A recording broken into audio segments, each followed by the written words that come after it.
Hi, welcome to the short demo on how to use Akave with Snowflake.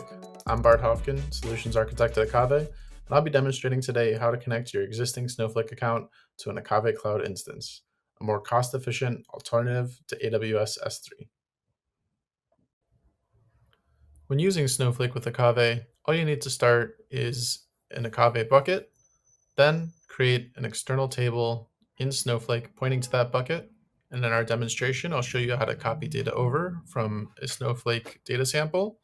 And then you can query on the data in external storage using the Snowflake engine directly. Now for the demonstration portion, I'll show you how to get started with Akave on Snowflake. All you need is a Snowflake account and some Akave O3 credentials. And we're going to kick it off by creating an S3 compatible external stage in Akave. Once we've done this, we unload some data into the Akave stage from a Snowflake sample dataset. You can see that 25 rows were unloaded into the stage.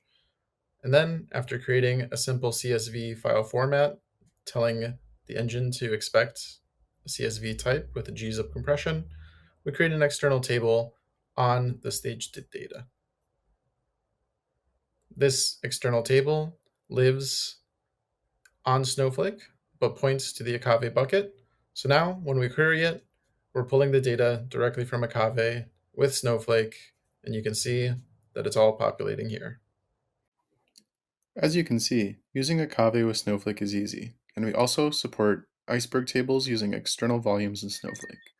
To get started with using Akave and Snowflake, check out our docs at docs.akave.xyz.